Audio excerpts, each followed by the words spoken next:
제가 보는 MRO의 입장에서 보면, 제가 PLM을 많이 했기 때문에 MRO를 보면은, MRO는 세 가지 축이 있다. 하나는 서비스 축이 있고, 하나는 에셋. 이거는 사용자들의 입장이고, 콘텐츠는 이제 엔지니어링 데이터죠. 이게 세 개 합해서 가운데 있는 것들이 이제 MRO라고 생각을 하고, 콘텐츠에 가까운 거는 이제 PDM이나 뭐 이런 거겠죠. 이제 에셋 매니지먼트라는 것도 있고 서비스 매니지먼트도 있고, 요 세 개가 가장 균형을 잡고 가운데 있는 것이 MRO 서비스 엔지니어링이 아닐까 저는 생각을 해봅니다. MRO 분야의 기술 트렌드는 이제 몇 년 전서부터 MRO가 단순하게 정비가 아니라 예방 정비, 프리벤티브 메인테넌스나 예측 정비, 프리딕티브, 뭐 예측 정비 이런 걸로다가 이제 굉장히 발전하고 있습니다. 옆에는 제가 이제 요새 몇 권 읽었던 책들이고, 그래서 이 부분에 대해서 조금, 여기 그림에 보시면 이게 뭐냐면은 100년 전에 독일 잠수함 내부입니다. 메인테넌스 없이 이거 할 수 있겠습니까? 고장이 나면 어떻게 하는지. 독일이나 이런 선진국들은 100년 전에 벌써 잠수함을 만들면서 복잡한 기계를 만들었습니다. 우리는 너무 간단한 기계를 만들어서 대량으로 팔다 보니까 이 MRO라는 부분의 가치를 못 느끼고 있는 겁니다. 여직 잠수함이나 이런 거는 MRO가 없으면 운영할 수 없거든요. 이런 부분들. MRO 옆에 이 사진에 보면은 이제 이것도 잠수함 그 앞에 부분에 어뢰 발사 장치인데, 이게 독일 같은 데는 100년 전에 이런 기계를 만들었거든요. 우리 100년 전에 아무 생각 없을 때 저런 것들을 시작을 선진국을 했다라는 거죠. 그래서 제가 보니까 이제 MRO 적용 분야에 대해서 복잡한 엔지니어링 및 주요 임무 분야, 크리티컬한 임무 분야, 교환보다는 수리가 경제적인 분야. 교환해서 버리면은 사실 MRO 그것도 중요하지만 더 중요한 거는 수리해서 써야 되는 부분, 고가의 운영 유지비가 소요되는 분야, 그다음에 다양한 사용자 요구사항이 있는 분야, 이력 관리가 법규에 의해서 정해진 분야, 교환 가능 부품으로 관리되는 분야.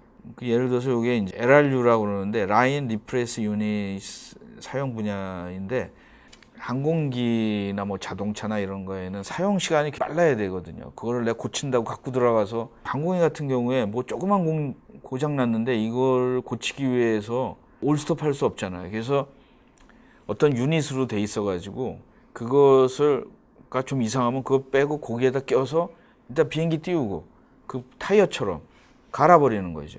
모든 부품을 타이어처럼 빵꾸 났다고 그래서 모든 게 다 정지해서 운영한다는 건 그건 굉장히 바보 같은 거죠. 타이어, 여분의 타이어를 있으면 타이어를 반 다음에 그 타이어는, 빵꾸 난 타이어는 공장에 들어가서 그동안 고치고 있는 거죠. 그래서 부품을 돌리고 있는 그런 것들. 형상 관리가 요구되는 부분.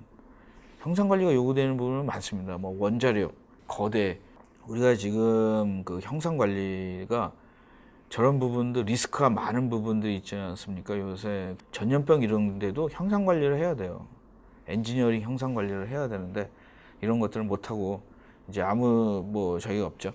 그 다음에 MRO 특성에 대해서는 더 많은, MRO라는 거가 그림으로 그리면 점점 시간이 갈수록 프로그레스가 높아야 되는 거죠. 요 갭들을, 요거는 조금 더 나중에 좀 고쳐 설명을 드리겠습니다. PLM의 MRO 분야에는 이런 것들이 있다. 종합 지원, 그 다음에 이제 에셋 매니지먼트, 메인 MRO. 그래서 이제 엔터프라이즈 에셋 매니지먼트. 그래서 여러분들이 MRO 하시면은 막 또 있고, 야, 이거 비슷한 거 많다. 뭐 에셋 매니지먼트는 뭐냐? IRS는 뭐냐? 서비스 매니지먼트는 뭐냐? MRO는 사실은 이렇게 막 겹쳐 있습니다. 이게 리소스 매니지먼트랑도 겹쳐 있고, 에셋 매니지먼트랑도 겹쳐 있고, PLM이랑도 겹쳐 있고, 이렇게 많이 겹쳐 있습니다.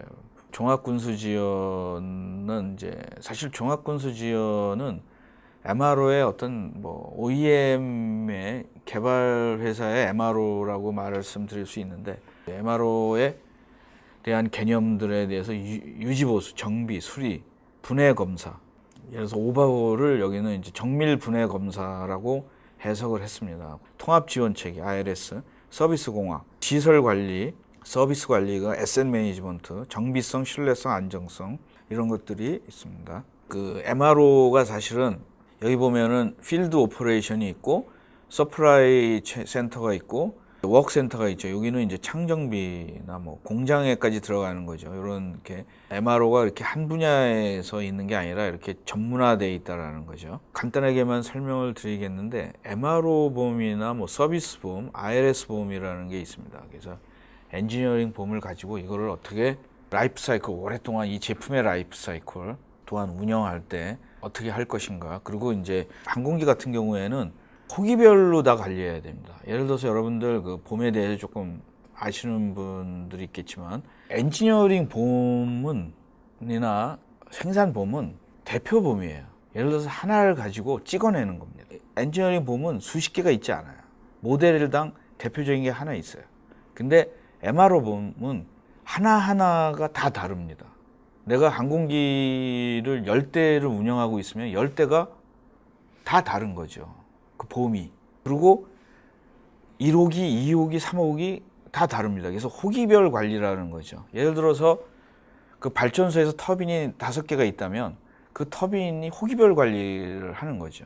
똑같은 회사에서 똑같은 모델이 나와도 그 구성품이나 내구성이나 시간 뭐 이런 건 다 다를 수 있는 거죠. 여기 부분에는 항공기에 보면은 항공기가 지금 엔진이 왼쪽에 있고 오른쪽에 있을 수 있고, 이거 롤스로이스 엔진을 달 것인가, GE 엔진을 달 것인가. 여러분들 보잉 뭐 787이나 777 보면 엔진이 어떤 엔진도 달 수 있어요.